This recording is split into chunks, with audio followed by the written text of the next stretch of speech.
Good morning, good afternoon, good evening everyone. मैं हूं रोशन चिकने और अगेन आज मैं लेके आया एक new variety of question under personal investment accounting. लगभग 3-4 क्वेश्चन हमने ऑलरेडी सॉल्व कर दिए ऑन दिस चैप्टर। और ये जो भी 4 क्वेश्चन हमने सॉल्व किए फर्स्ट मेथड से बिलोंग करते थे। 2 मेथड है मैंने इस चैप्टर के अंदर बोला हूँ, फिक्स्ड एंड फ्लक्चुएटिंग। तो उसमें से फर्स्ट मेथड फिक्स रिटर्न हमने ऑलरेडी चालू कर दिया है, जिसके ऊपर के हमने लगभग 4 क्वेश्चन भी सॉल्व कर लिए। तो चलो आगे बढ़ते हैं आज with the question number 5। Okay, पढ़ लो मेरे साथ और जो भी अब तक तुमने नॉलेज लिया हुआ है उसके हिसाब से फटाक से क्वेश्चन सॉल्व कर लेते हैं। तो क्वेश्चन नंबर 5 पे सब लोग पढ़ना। क्या लिखा हुआ है? On 1 January 2004 X limited held as a investment. तो मेरे को बताओ, हेल्ड बोला है मतलब क्या है? वो ओपनिंग बैलेंस है। यस, उसके पहले इंटरेस्ट, हाफ ईयरली इंटरेस्ट देना है। इधर लास्ट में लिखा हुआ, डायरेक्ट लास्ट में पढ़ रहा हूँ, half yearly interest as on 30 June and 31 December. और ओपनिंग अगर जनवरी से दिया हुआ है, इट मींस मेरा टाइमलाइन कैसे चलेगा? जनवरी, फरवरी, मार्च, अप्रैल, मई, जून, जुलाई, अगस्त, सितंबर, अक्टूबर, नवंबर एंड दिसंबर। तो ये 12 मंथ्स का अपना पीरियड है और इसी 12 मंथ्स के पीरियड के अंदर क्या परचेस है क्या सेल्स है वो अपने को देखना पड़ेगा। इसमें से क्वेश्चन में बोला है 30 जून, मार्च, अप्रैल, मई, जून इधर इंटरेस्ट की डेट है और 31 दिसंबर इंटरेस्ट की डेट है। फिर जस्ट लास्ट लेक्चर में मैंने लास्ट क्वेश्चन में बोला, अगर अच्छे से सुना है तो, अकाउंटिंग ईयर एंड और तुम्हारी इंटरेस्ट की डेट मैच कर लिए? हाँ, कर लिए। तो अगर अकाउंटिंग ईयर एंड और इंटरेस्ट की एक भी डेट मैच करती है तो ओपनिंग जो बैलेंस होता है, ओपनिंग बैलेंस के अंदर इंटरेस्ट हमेशा क्या आ जाएगा? नील। ओपनिंग बैलेंस के अंदर इंटरेस्ट कभी आता है? ओपनिंग में आउटस्टैंड इंटरेस्ट तभी आएगा जब भी तुम्हारा अकाउंटिंग ईयर एंड और इंटरेस्ट की डेट मैच नहीं करती रहेगी। तो आज तो मैच कर लिया, ठीक है, तो फिर इंटरेस्ट क्या हो जाएगा? नील हो जाएगा। बढ़ते हैं क्वेश्चन पे आगे, पढ़ो जरा क्या लिखा है। हेल्ड एज ए इन्वेस्टमेंट कितना? ₹50,000। रुपीज है ये, प्लीज समझना अभी, रुपीज। क्वेश्चन सिंपल है, बस इस लिखने का तरीका थोड़ा उन्होंने अलग यूज किया हुआ है। ₹50,000, तो ये कौन सी वैल्यू अपन इसको बोलते हैं? फेस वैल्यू, मतलब 50,000 रुपए का जो भी है इन्वेस्टमेंट है 50,000, ठीक है। 6% गवर्नमेंट स्टॉक, इन्वेस्टमेंट का नाम क्या है? 6% गवर्नमेंट स्टॉक। तो ये 6% गवर्नमेंट स्टॉक अकाउंट यानी इन्वेस्टमेंट अकाउंट हमने बनाया हुआ है। नेक्स्ट, कितना उसका कॉस्ट है? 47,000। होल्ड यानी ओपनिंग बैलेंस, कॉस्ट उसकी कितनी है? 47,000। तो ये मिल गया अपने को क्या? Cost price. Same column on credit side, date, particulars, then face value, interest और कॉस्ट प्राइस, ठीक है। नेक्स्ट आगे बढ़ते हैं क्वेश्चन में। तो ये जनवरी का ओपनिंग बैलेंस था, मैंने लिख दिया। फिर लिखा है on 31 March purchase of ₹2 lakh of the same government stock. एक परचेस है 31 मार्च को, मतलब मार्च के ऑलमोस्ट एंड में। तो मैं यहाँ पे पी लिख के रखता हूँ फिलहाल, और जैसे लिख देता हूँ मंथ भी काउंट कर लेता हूँ। तो इसके पीछे चलो लास्ट इंटरेस्ट की डेट है, तो इसके पीछे की लास्ट इंटरेस्ट डेट क्या रहेगी? लास्ट ईयर का दिसंबर, बराबर ना। तो वहां से महीने काउंट करो, जनवरी 1, फरवरी 1 और मार्च भी पूरा, क्योंकि 31 मार्च का ट्रांजेक्शन है। तो परचेस के टाइम पे 3 महीने का इंटरेस्ट आएगा, ठीक है। परचेस ऑफ 2 लाख, वो वैल्यू बाद में अपन यहाँ पे लिख देंगे। वॉज मेड एट 95 कम इंटरेस्ट, उसका क्या करना है वो भी मैं बोल दूंगा। ऑन 1 जुलाई कंपनी सोल्ड, एक सोल्ड का ट्रांजेक्शन आया 1 जुलाई। तो जून, ये 30 जून है, जुलाई के पहले ही तारीख को एक सेल वाला ट्रांजेक्शन करेंगे। तो यहाँ से महीने काउंट करो, तो जुलाई में सेल कर लिया जुलाई की 1 तारीख को। तो उसके पीछे चलो लास्ट इंटरेस्ट ड्यू डेट से महीने काउंट करो, तो इसके पीछे लास्ट इंटरेस्ट ड्यू डेट तो कल ही है, यानी 30 जून, 30 जून। तो एक भी महीने का क्या नहीं आएगा? एक भी रुपए का इंटरेस्ट नहीं आएगा, ठीक है। तो सेल का बस ट्रांजेक्शन है। नेक्स्ट कहाँ पे गया? Sold 1 lakh stock at ₹96, no interest. On 1 October further ₹70,000 of the investment was sold. और एक सोल्ड किया, कभी किया? 1 अक्टूबर को किया। जुलाई, अगस्त, सितंबर, अक्टूबर की 1 तारीख को और एक सोल्ड। अभी इसमें मंथ की काउंट करो चलो, तो 1, 2, 3, 3 मंथ आएंगे ना, कब तक जाने का, इंटरेस्ट की ड्यू डेट तक। तो ये सेल के ऊपर अगेन 3 महीने का क्या आएगा, इंटरेस्ट आएगा। नेक्स्ट, तो ये हो गया ऑन 1 अक्टूबर का एक सेल वाला ट्रांजेक्शन हमने रिकॉर्ड कर लिया। The market price of the stock, ये मार्केट प्राइस वाला क्वेश्चन हमने किया है, तो वो थोड़ा इसके अंदर इंकॉर्पोरेट कर लेंगे। चलो ठीक है, इसके साथ क्वेश्चन खत्म हो जाता है। तो लगभग कितने ट्रांजेक्शन है, 1 2 3 ही ट्रांजेक्शन का क्वेश्चन है। 2 इंटरेस्ट की एंट्रीज आएगी और एक ओपनिंग बैलेंस मैंने ऑलरेडी लिख दी है। इंटरेस्ट के कॉलम में बोला अमाउंट क्यों नहीं आया है, बिकॉज क्वेश्चन में इंटरेस्ट की ड्यू डेट और अकाउंटिंग एरेंट दोनों की दोनों क्या है, सेम है। अगर एक भी डिफरेंट होता तब जाके, अगर अगर इंटरेस्ट इस तारीख के अलावा किसी और तारीख को मिलता था तब जाके इधर भी इंटरेस्ट लिखना पड़ता था। तो चलो टाइमलाइन पे फोकस करो और मेरे को बोलो नेक्स्ट ट्रांजेक्शन क्या है। ओपनिंग वाला ट्रांजेक्शन लिख दिया, अभी परचेस वाला ट्रांजेक्शन कभी परचेस किया है यहाँ पे डिटेल में देख लेना, 31 मार्च। तो वही डेट आ रहा, मैं 31 मार्च क्या, 1 अप्रैल क्या बात है की होती है, लेकिन 31 मार्च लिखो ना एक बार, क्वेश्चन वैसे बोलता है। तो ऑन 31 मार्च डेबिट साइड लिखूंगा टू बैंक, परचेस करते हैं तो कितने फेस वैल्यू का परचेस किया है, पढ़ना मेरे साथ, कर्सर देखते रहो प्लीज, 2 लाख। तो फेस वैल्यू के कॉलम में लिखा 2 लाख का परचेस। इसका इंटरेस्ट कितने महीने का निकालना है, 3 महीने का। तो चलो यहाँ पे आ जाओ, कैलकुलेशन कर देते हैं 31 मार्च को इंटरेस्ट का कैलकुलेशन। तो कितने का आज परचेस किया, फेस वैल्यू का। Interest is always and always calculated on face value. ये अब तक तो लाइन बाय हो जानी चाहिए, मैंने बहुत बार बोला। तो 2 लाख इंटू कितना परसेंट इंटरेस्ट है, 6% गवर्नमेंट स्टॉक, तो 6% इंटरेस्ट इंटू कितने मंथ्स का, यहाँ पे सोच लिया हमने 3 मंथ्स का, टाइम लाइन के नीचे लिख के रखा था 3/12।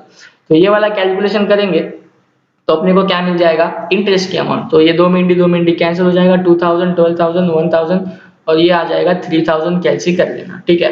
तो ये मिल गया 3000 का इंटरेस्ट जो मैंने इंटरेस्ट कॉलम में रखा। अभी परचेस कितने में किया है, तो बोलते हैं ऑन 31 मार्च परचेस किया है 2 लाख फेस वैल्यू का गवर्नमेंट स्टॉक, और वो परचेस किया है 95 रुपीज में। तो यहाँ पे मैं थोड़ा उसका वैल्यूएशन करना चाहता हूँ। उसकी कम इंटरेस्ट वैल्यू कितनी बोलो लोग ने, 95। कम interest value is 95 into 2 lakh के, अगर फेस वैल्यू के मैंने क्या परचेस किए थे, गवर्नमेंट स्टॉक यूनिट्स परचेस किए थे 2 लाख रुपीज फेस वैल्यू के। तो अगर एक का फेस वैल्यू 100 पकड़ते तो ऐसे 2000 परचेस किए थे ना, तो 2000 जो परचेस किए वो एक्चुअल कॉस्ट 95 पे किए। तो 2000 इंटू 95 करेंगे तो एक वैल्यू मिल जाएगी, जरा करो कैलकुलेट, 2000 इंटू 95। तो आंसर में तुम लोग को आ जाएगा 1,90,000। तो ये कॉस्ट है क्या, नहीं बिल्कुल नहीं, ये कॉस्ट है, but this is come interest cost, यानी इंक्लूडिंग इंटरेस्ट है। इसमें से क्या माइनस करूंगा मैं, इंटरेस्ट। तो कम इंटरेस्ट में से इंटरेस्ट कितना माइनस करना है, 3000 का। तो जो बची ना 1,87,000 इज द कॉस्ट, जो मैं कॉस्ट कॉलम में लिखूंगा। आई होप ये आपको क्लियर है, अच्छे से सुनना, मैं एक बार फिर से बोलना चाहता हूँ क्योंकि इसी लैंग्वेज में क्वेश्चन बना है। क्वेश्चन में कुछ नया नहीं है, ये थोड़ा उन्होंने इंग्लिश या लिखने का क्वेश्चन बनाने का पैटर्न कुछ अलग यूज किया है। क्या अलग है, परचेस किया है ₹2 लाख, तो रुपीज है तो मैंने रुपीज में डायरेक्टली फेस वैल्यू लिखा। फिर एक अजम्पशन लगा कि एक गवर्नमेंट यूनिट 100 रुपए का, तो 100 रुपए का एक यूनिट है, तो इसे 2000 यूनिट परचेस करेंगे, बोलो ना। तो 2000 यूनिट परचेस किए और पर एक परचेस किया 95 रुपीज के हिसाब से, तो 2000 इंटू 95 के हिसाब से कितना आया, 190। एंड दिस 95 अमाउंट, कर्सर पे देखो कम इंटरेस्ट लिखा हुआ, क्या लिखा है, कम इंटरेस्ट, मतलब इस 95 रुपीज के हिसाब से उसमें इंटरेस्ट इनपुट था। तो इंटरेस्ट को मैंने क्या किया, माइनस किया। क्यों किया, क्योंकि इंटरेस्ट में अलग से लिख रहा हूं ना इंटरेस्ट के कॉलम में। तो 3000 मैंने उसमें से निकाल दिया, तो एक्चुअल कॉस्ट कितनी आई, 1,87,000, जो हमने यहाँ पे लिख दिया। क्लियर, ओके चलो आगे बढ़ना है। टाइमलाइन पे देखो, ओपनिंग लिखा, परचेस लिखा, फिर जून को इंटरेस्ट इश्यूड करना पड़ेगा। तो एज ऑन 30 जून क्या लिखूंगा, बाय बैंक। और इंटरेस्ट की एंट्री है तो सिर्फ इंटरेस्ट कॉलम में अमाउंट आएगा ना। कितने महीने का इंटरेस्ट मिलेगा, ड्यू डेट पे मिलता है तो 6 महीने का मिलेगा। झूठ लगता है तो काउंट करो इधर से, इस डेट से चलो पीछे 6 महीना आ जाएगा आगे, सर नो, ओके। तो इस तारीख पे अगर इंटरेस्ट मिलना है तो इस तारीख पे तेरे पास कितने गवर्नमेंट स्टॉक्स है। तो ओरल यहाँ से भी तुम बोल सकते हो 2 लाख और 50, 2,50,000 का है। तो मैं डायरेक्ट भी कर सकता हूँ, नहीं ऐसा नहीं, बट वो अपना टेबल वाला काम कर लेते ना, क्योंकि सोल्ड वाले भी ट्रांजेक्शन है, इसमें भी वो टेबल काम आ ही जाने वाला है, तो क्यों ना बना ही लेते हैं। तो बोलो कितने फेस वैल्यू का ओपनिंग से था, 50,000। कितने फेस वैल्यू का एडिशनल खरीदा, 2 लाख का। ओपनिंग का जो 50,000 का फेस वैल्यू का स्टॉक है उसकी कॉस्ट क्या थी, 47,000। अरे सर 2 लाख वाले की कॉस्ट क्या निकाली तुमने, 1,87,000। तो चलो इसको एड अप कर लो, तो ये कितने फेस वैल्यू का स्टॉक अपने पास हो गया 2,50,000 का, और ये भी ऐड कर लोगे 180 40 कितना हो जाएगा 220 और ऊपर का 14 तो 234। तो एज ऑन ये अपना पोजीशन है। अभी इसमें से 2.5 लाख में 2.5 लाख के ऊपर face value, interest is always and always calculated on, बोलो ना फेस वैल्यू। तो 30 जून का इंटरेस्ट कैलकुलेट कर लो। कैसे कैलकुलेट करूंगा 2,50,000 के ऊपर। अच्छा मेरे को एक डाउट एक बताओ, जून को जो इंटरेस्ट मिल रहा है वो कौन दे रहा है? कंपनी दे रही है ना, क्योंकि कंपनी ने वादा किया है इंटरेस्ट हाफ ईयरली मिलेगा, तो दे के देंगे वो। तो फिर वो अपने को कितने, उनको कैसे पता चलेगा अपने पास कितना सिक्योरिटी? अरे उनको नहीं पता तो तू जाके बताना तेरे पास 2.5 लाख फेस वैल्यू का सिक्योरिटी है, तो तेरे को उसके ऊपर क्या मिलेगा? इंटरेस्ट। तो इसके लिए एज ऑन दिस डेट अपने को 6 महीने का इंटरेस्ट मिलता है, जितना अपने पास होल्डिंग है उस पूरे के ऊपर। और जब भी मैं परचेज सेल के टाइम इंटरेस्ट निकालता हूं तभी कितने के ऊपर निकालता हूं? तभी मैं उस ट्रांजैक्शन स्पेसिफिक फेस वैल्यू पे निकालता हूं। अरे is it clear to all of you? Yes और नो सुनाई भी नहीं देता। 2,50,000 के ऊपर 6% इनटू कितने मंथ्स का बोला? 6 मंथ्स का। तो ये कैलकुलेशन कर लो और क्या आंसर आता है? जो आंसर आएगा वो अपना इंटरेस्ट का वैल्यू है, जो मैं डायरेक्ट लिख दूंगा, ठीक है। तो कैलसी प्लीज मैं भी कर लो। 2,50,000 के ऊपर 6% बोला है, तो 2,50,000 के ऊपर 6% इंटू 6% और 6 महीने का करना है। तो वो कैलसी पे करोगे तो 7,500 आंसर आ जाता है। मैं यहाँ पे सीधा लिख दे रहा हूँ 7,500। Is it clear? ये वाला आंसर 7,500 है, जगह नहीं इसके लिए मैं यहाँ पे नहीं लिख रहा हूँ। तो ये हो गया 7,500। टाइम लाइन पे चलो, ओपनिंग लिखा, परचेस लिखा, जून लिखा, उसके बाद दिख रहा है कि इधर एक सेल है। हाँ एक सेल है, क्या तारीख को डिटेल चाहिए तो ऊपर से देख लो, 1 जुलाई। तो 1 जुलाई और जून में क्या फर्क है? कुछ फर्क नहीं है। 30 जून जैसे खत्म हो गया, 12 बजे के बाद 1 जुलाई चालू हो गया, तो कोई पीरियड ही नहीं बीता है। कोई पीरियड बीता ही नहीं तो इंटरेस्ट ही नहीं आएगा। तो फिर मेरे को बताओ सेल का ट्रांजेक्शन, अगेन क्रेडिट साइड लिखूंगा by bank as on 1 July, interest नहीं आएगा। और यहाँ पे मैंने लिखा है क्या? कुछ मंथ्स लिखे क्या? यहाँ पे कुछ भी नहीं लिखे। क्यों नहीं लिखे? बिकॉज कुछ टाइम पीरियड बीता ही नहीं ना यार, तो इंटरेस्ट इज डैश। बट कितने फेस वैल्यू के बेचे तो लिखा रहेगा ऑन 1 जुलाई कंपनी सोल्ड ₹1,00,000। ₹1,00,000 लिखा मतलब वो फेस वैल्यू में बात कर रहा है, ठीक है। और 1 लाख के बेचे मतलब मैं अगर यूनिट पूछूं तो यूनिट कितने बेचे रहेंगे? 1000 यूनिट ना, क्योंकि 100 रुपए का, तो 1000 यूनिट बेचे और बेचे एट 96। तो क्या कैलकुलेशन क्या बताओ और लिखो क्या? मैं सीधा लिखूं क्या 96,000? अरे is it clear to all of you? 96 में बेचा और 1000 ऐसे बेचे, 1000 बेचे ना, 1 लाख के बेचे मतलब 1000 बेचे, तो 96,000 is the cost. Is it clear? Next sales हो गया। अगस्त सितंबर में कोई ट्रांजैक्शन नहीं, इधर एक ट्रांजैक्शन दिख रहा है। क्या तारीख को? ये क्वेश्चन में पढ़ो साइमल्टेनियसली 1 अक्टूबर को है। तो चलो यहाँ पे सेल है अगेन, सेल है अगेन, तो ये यहाँ पे मैं लिखता हूँ 1 अक्टूबर सेल है, तो बाय बैंक। अभी इंटरेस्ट आने वाला है क्या? जरूर आने वाला है।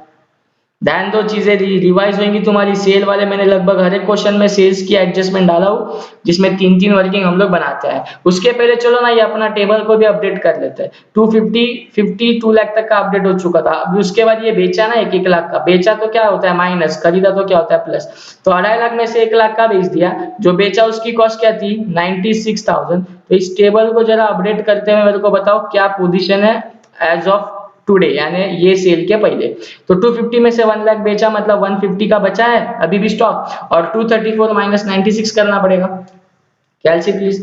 2,34,000, एक सेकेंड, 2,34,000 माइनस 96,000 कर लेते हो तो आंसर में आ जाएगा 1,38,000। 1,38,000, तो 1,38,000 इज द कॉस्ट। अभी चलो बोलो कितने फेस वैल्यू का बेचने के लिए निकाला 1 अक्टूबर को? क्वेश्चन में लिखा है फर्दर 70,000। यस और नो? 70,000 फेस वैल्यू का बेचने निकाला, तो मैंने बाय बैंक 70,000 लिखा। यहाँ पे भी मैं अपडेट कर सकता हूँ ना, 1,50,000 में से 70,000 का बेच दिया तो बचा 80,000 का स्टॉक। हाँ, तो 70,000 का जो बेचा उसकी कॉस्ट के लिए अपन क्या करते हैं, क्रॉस मल्टीप्लीकेशन करके यहाँ पे अपने को क्या आ जाएगा, आंसर आ जाएगा। तो चलो उसके लिए वेटिंग पे हूं मैं। 70,000 तो लिखा। अभी उसमें से मेरे को क्या करना है, इंटरेस्ट कैलकुलेट करना है। तो बोलो इंटरेस्ट कितने मंथ का है? टाइम लाइन पे मैंने रिकॉर्ड करके रखा 3 मंथ्स का। कितने के ऊपर निकालूंगा 70, ट्रांजेक्शन कितने का हो रहा है 70,000 फेस वैल्यू का, उसके ऊपर कितना परसेंट 6%, कितने मंथ्स का तो 3 मंथ्स का। तो ये कैलकुलेशन करो और बोलो आंसर क्या आता है। 70,000 का 6%,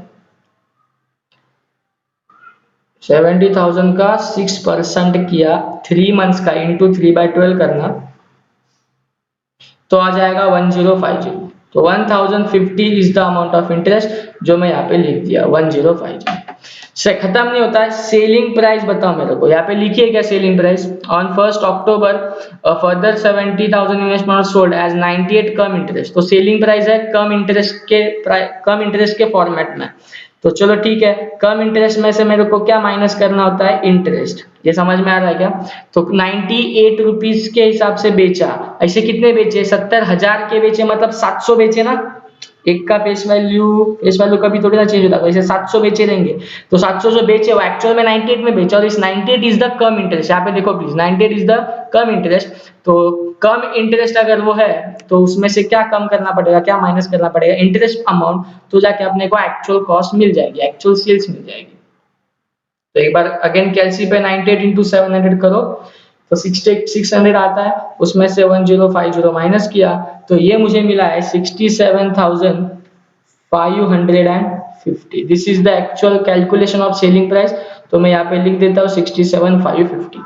ओके, बट सेल्स के ट्रांजैक्शन में जैसे कि मैंने बोला है 3 वर्किंग बनती है, एक इंटरेस्ट का बनता है, एक सेलिंग प्राइस का बनता है, सबसे ज्यादा इंपॉर्टेंट प्रॉफिट और लॉस। तो तुम बताओ मेरे को 67,550 में बेचा क्या, गवर्नमेंट स्टॉक, लेकिन वो कितने कॉस्ट का था। तो ये क्रॉस मल्टीप्लाई करके अपने को यहाँ पे कॉस्ट मिलने वाले। तो जरा करो तो कैलसी पे क्रॉस मल्टीप्लीकेशन कैसा करोगे, 70,000 कैलसी पे please into 1,38,000 and this whole divided by 1,50,000। ये वाला पढ़ा रहे मैंने, ये तो ये कैलसी पे कर लो क्रॉस मल्टीप्लीकेशन, तो आंसर में आ जाएगा 64,400। तो 64,400 के साथ ये भी माइनस करके मैं लिख लेता हूँ अभी के अभी 1,38,000 में से माइनस कर लिया तो बच गया 73,600। ये फिलहाल मेरे काम की नहीं वैल्यू, मेरे काम की वैल्यू 64,400। तो मेरे को बताओ 64,400 कॉस्ट की चीज मैं 67 में बेचता हूँ तो प्रॉफिट हुआ कि लॉस। सवाल प्रॉफिट हुआ, कितने का प्रॉफिट हुआ, तो 67,550 में बेचा, 64,400 का स्टॉक, तो डिफरेंस बोलो, प्रॉफिट बोल दो। तो माइनस करो 67,550 में से माइनस करना है 64,400 and the profit is of 3,150। तो यहाँ पे प्रॉफिट हुआ तो कौन सी साइड लिखेंगे, डेबिट साइड में लिखेंगे, टू प्रॉफिट एंड लॉस।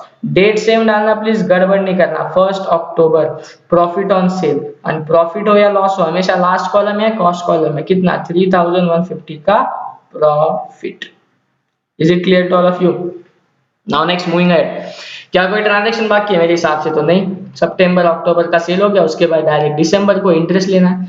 तो दिसंबर का इंटरेस्ट यहाँ पे पब्लिक टैली करने के लिए लेता है, ट्रांजैक्शन खत्म नहीं हुआ प्लीज, दिसंबर को टैली करने से पहले इंटरेस्ट भी तो मिलने वाला है। तो एज ऑन 31 दिसंबर मेरे को इंटरेस्ट मिलेगा बाय बैंक, इंटरेस्ट के कॉलम में विदाउट लिख के चलो बोलो कितने के ऊपर इंटरेस्ट मिलेगा, कंपनी इंटरेस्ट दे रही है तो पूरे एज ऑन दिस डेट तुम्हारे पास कितने का इन्वेस्टमेंट है। तो ये देखिए इधर हिसाब है टेबल में, कर्सर देखो प्लीज, 80,000 का इन्वेस्टमेंट अपने पास, कितने का, 80,000 फेस वैल्यू का। तो करो कैलसी पे, मेरे पास लिखने को जगह नहीं, तुम कैलसी पे करो 80,000 के ऊपर कितना परसेंट, बोलो रे 6%। 80,000 के ऊपर 6% कितने मंथ्स का, पूरे 6 महीने का। तो ये कैलकुलेशन करो और बोलो आंसर में आता है कितना, 2,400। तो 2,400 is the value of interest received and इसके साथ क्वेश्चन खत्म। बस एक चीज बाकी, that is the market price of the stock as on December कितना है, 99।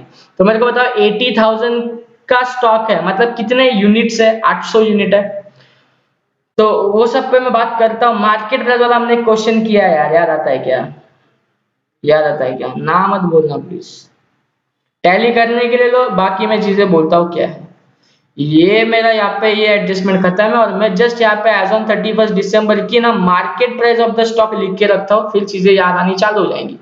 इसने बोला मार्केट प्राइस एक यूनिट का 99 रुपीज चल रहा है, ठीक है। ऐसे यूनिट कितने अपने पास, 800 है, 800 कैसे आया ये, अरे 80,000 फेस वैल्यू का है 100 रुपए के हिसाब से, तो 800 ही देंगे ना। तो 800 इंटू 99, तो जिसका मार्केट वैल्यू है 79,200, market value is how much, 79,200। तो यही से बोल सकते हो तुम टेबल से, टेबल के हिसाब से कॉस्ट ऑफ द इन्वेस्टमेंट क्या है 73,600, but as per market price it is 79,200। तो याद है क्या, कॉस्ट और मार्केट विचओवर इज लोअर के हिसाब से अपने को क्या लिखना पड़ेगा, 73। तो टैली करके यही आंसर आने वाला है, ये ऑलरेडी ज्यादा है तो इसका कुछ काम है नहीं। अगर ये लोअर होता, ये 50,000 आंसर होता, 60,000 होता, तो मुझे ये लिखना पड़ता और डिफरेंस लॉस में एडजस्ट करना पड़ता। ऐसा मैंने लास्ट टाइम भी एक क्वेश्चन में बोला हुआ है, प्लीज याद करो। तो चलो इसको टैली करो, खत्म कर देते हैं, कुछ है नहीं इसमें। 50 और ये 2 लाख, इसकी टोटल हो जाएगी 2,50,000। 2,50,000 टोटल करने की भी जरूरत नहीं है, ये जो टेबल है ना यार, टेबल के अंदर ही सब आंसर है। ये कितना बचेगा अभी, 80,000 ही बचेगा ना, देखो तुम एक बार चाहिए तो कंफर्म करो। यही है, ये जो है ना टेबल में बचा हुआ लास्ट आंसर, लास्ट वाले नंबर ही अपने आंसर है। इसकी भी टोटल कर लो तुम चाहिए तो, मैं नहीं कर रहा हूँ, टाइम वेस्ट नहीं करना है। यहाँ पे जो बैलेंस आएगा ना यही आएगा यार, 73,600, और थोड़ी ना कुछ आने वाला है। तो इतना ज्यादा इंपॉर्टेंट ये टेबल है, जो तुम लोग को कोई नहीं सिखाएगा ऐसा वाला टेबल बना के काम करना, कोई भी नहीं, गारंटी है मेरी। तो प्लीज ये टेबल फॉलो करना, तुम लोग को आंसर इधर से मिल जाता है, थोड़ा कैलकुलेशन स्टेप बार बार नहीं करना पड़ेगा, सीधा आंसर इधर से छाप लिया करो। और मैं 73 इसके लिए लिखा हूं because 73 is the lowest price then the market price. Okay, market price वाली एडजस्टमेंट है, तो मार्केट प्राइस निकाला, मार्केट प्राइस से अपनी कॉस्ट कम है तो मैंने वो लिखा, अगर मार्केट प्राइस कम होता तो वो लिखता, और जो डिफरेंस आता उसको पी एंड आउट कर देते। और लास्ट टैली वाली चीज, इंटरेस्ट कॉलम हमेशा ये साइड ज्यादा रहेगा तो कर लेना, 7,500, 9,900, 10,950 आ जाएगा, ये 10,950, ये टोटल 10,950, एंड ये जो बचेगा उसको ट्रांसफर कहाँ पे कर देना, प्रॉफिट एंड लॉस। तो ये कितना आ जाएगा, 7,950, सब ओरल कैलसी की जरूरत भी नहीं है। कभी क्या ये सब 31 दिसंबर, कभी क्या ये भी 31 दिसंबर, इसको क्या बोलते हो, by balance carried down. I hope ये भी क्वेश्चन आपको क्लियर है। प्रीवियस क्वेश्चंस अगर करके आते हो, सॉल्व कर लेते हो अच्छे से, फिर एक एक क्वेश्चन देखोगे तो और ज्यादा क्लियरिटी आएगी, और मैं बोलने से पहले तुम लोग को आंसर आ जाएगा।